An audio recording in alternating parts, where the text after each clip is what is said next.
चलिए आज चलते हैं एक ऐसी जगह की यात्रा पर जो सिर्फ पत्थरों और दीवारों से नहीं बल्कि हजारों साल की आस्था और कहानियों से बनी है।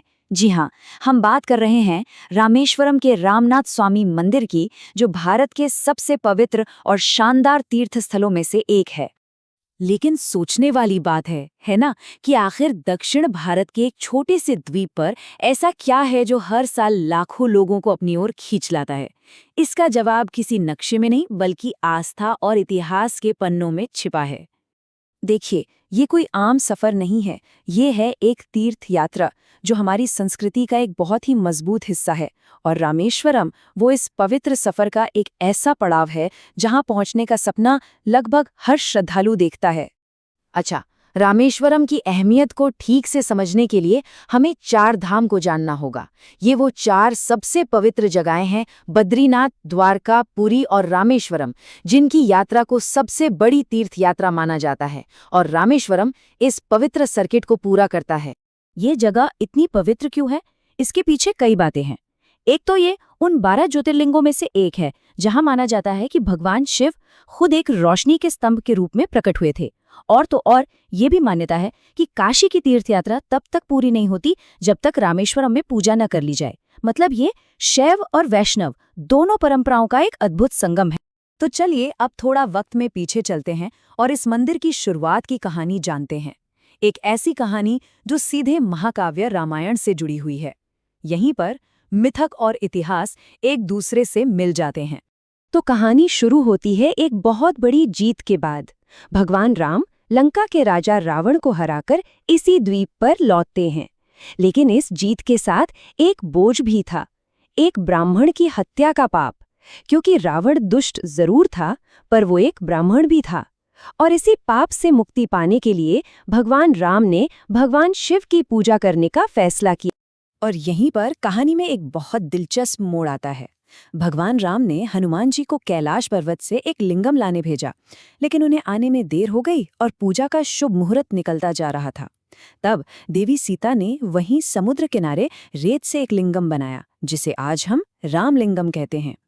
जब हनुमान जी लिंगम लेकर लौटे तो उन्हें थोड़ी निराशा हुई। उनकी भक्ति का मान रखने के लिए भगवान राम ने आदेश दिया कि पूजा हमेशा हनुमान जी द्वारा लाए गए विश्वलिंगम की ही पहले होगी।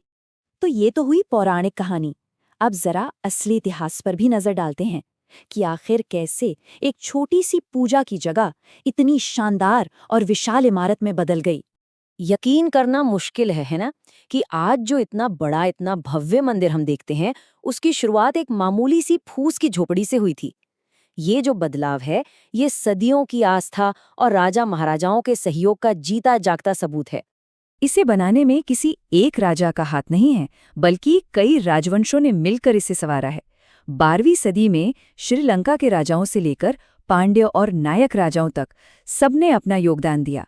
लेकिन 17वीं सदी के बाद रावनाड़ के सेतुपति शासकों ने इसकी जिम्मेदारी उठाई और इसे वो रूप दिया जिसे हम आज देखते हैं। खासतौर पे सेतुपति राजाओं ने तो जैसे इस मंदिर के लिए अपने खजाने ही खोल दिए थे।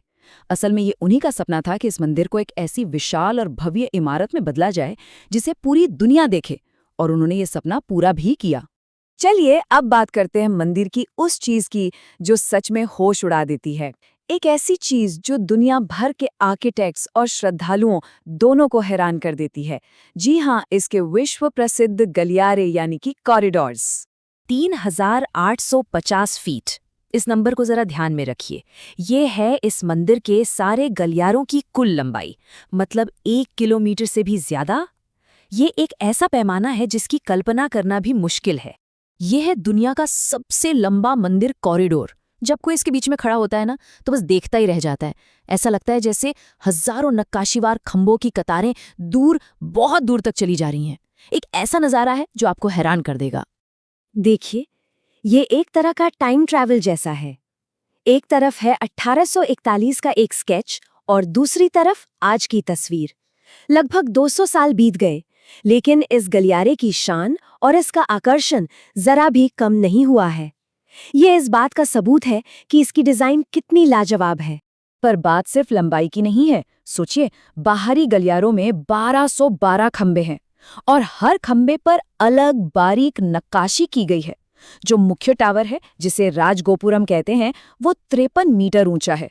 और ये जो मशहूर तीसरा कॉरिडोर है, उसे मथुरा मालिंग सेतुपति के राज में पूरा किया गया था। तो इतिहास से वापस आज में आते हैं। देखिए, ये मंदिर सिर्फ कोई म्यूजियम या पुरानी इमारत नहीं है। ये आज भी पूजा और आस्था का एक जीता जागता धड़कता हुआ केंद्र है। यहाँ आने वाले लोगों के लिए एक बहुत ही खास अनुभव होता है।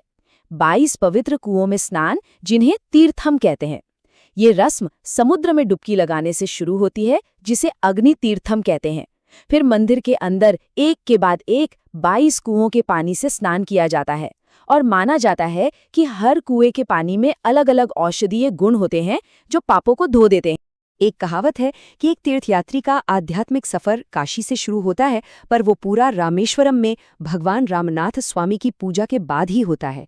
यही वजह है कि ये एक बहुत जरूरी पड़ाव है। और ये मत सोचिए कि ये सब पुरानी बातें हैं जो अब फीकी पड़ रही हैं। जरा इन आंकड़ों पर नजर डालिए। 2008 में तमिलनाडु के तीर्थस्थलों पर लगभग 6 करोड़ लोग आए थे और 2019 में ये संख्या बढ़कर लगभग 50 करोड़ हो गई। ये दिखाता है कि आज के जमाने में भी आस्था की ताकत कितनी बढ़ रही है। तो आखिर में सवाल यही बचता है कि आज की इस भागती दौड़ती दुनिया में रामेश्वरम जैसी प्राचीन जगहों में ऐसी कौन सी ताकत है जो आज भी लाखों लोगों को अपनी ओर खींच लाती है। शायद इसका जवाब इन पत्थरों में नहीं, बल्कि उन अनगिनत कहानियों, प्रार्थनाओं और उस अटूट विश्वास में है जो आज भी यहाँ की हवा में महसूस होता है।